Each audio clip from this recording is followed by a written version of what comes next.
عدنا إليكم بعد هذا الفاصل القصير، والآن ينضم معي الزميل الصحفي الرياضي فؤاد السودان. أرحب بيك فؤاد.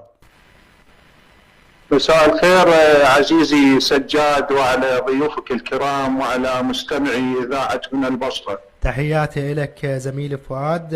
بالبدء خلينا نتكلم عن مباراة منتخبنا الناشئين العراقي والمنتخب اليمني اللي اليوم خسرها منتخب ناشئي العراق بهدفين مقابل هدف. شلون شفت المباراة؟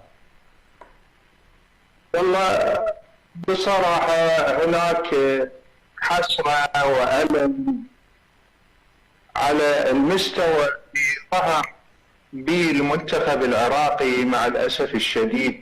نعم.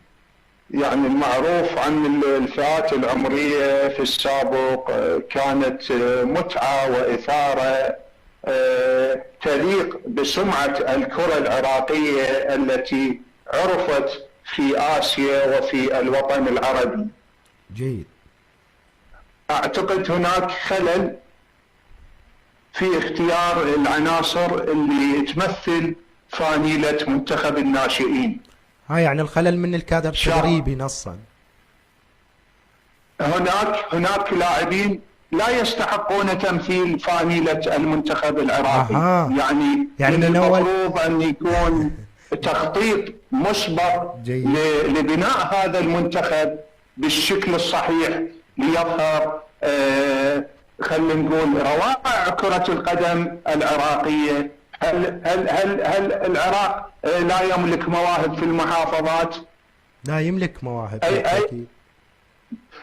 الكثير من المواهب في المحافظات لو اختيروا بالشكل الصحيح، فاعتقد هناك خلل، وهذا المنتخب لا يصلح لتمثيل العراق في المحافل الدولية التي عرفت من خلالها الكرة العراقية كرة حديثة ومتطورة، خاصة في الفئات العمرية. لابد بأن يكون اختيار الأعمار وفق معايير دولية وبإشراف لجان مختصة بهذا الخصوص. جيد. احنا ليش نشمر اللوم على منتخبنا الناشئين العراق وبالخصوص على الكادر التدريبي من أول مباراة؟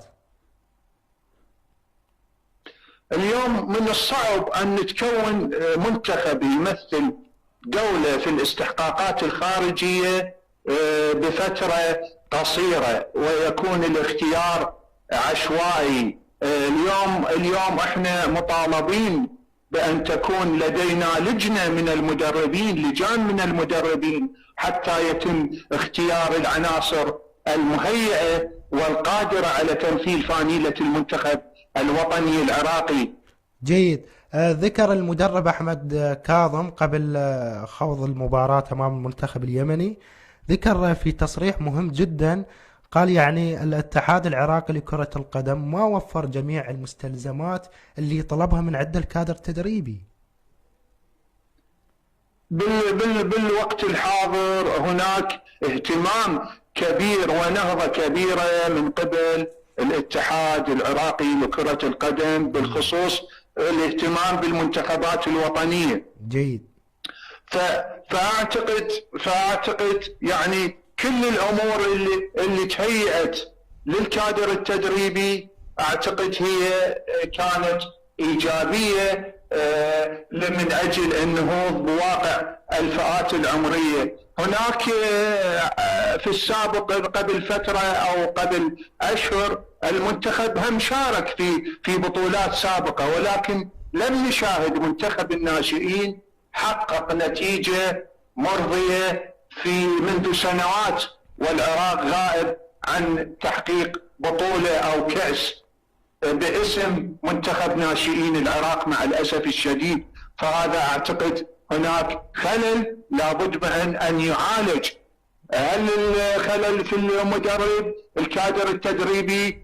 احنا نقول حتى لا نبخس حقهم وتعبهم، فهناك خلل في اختيار العناصر التي تمثل المنتخب. من المفروض أن تكون لجنة مشكلة أو كادر محترف أو بإشراف خبراء من الأجانب حتى يتم تشكيل وبناء قاعدة أساسية للفئات العمرية مهيئة للاستحقاقات والمشاركات الخارجية، حتى نقول الكرة العراقية هي ولادة بالمواهب، ولكن نحتاج إلى العمل المنظم والتخطيط السليم من أجل إنجاح الكرة العراقية. أنا جدا أشكرك زميلي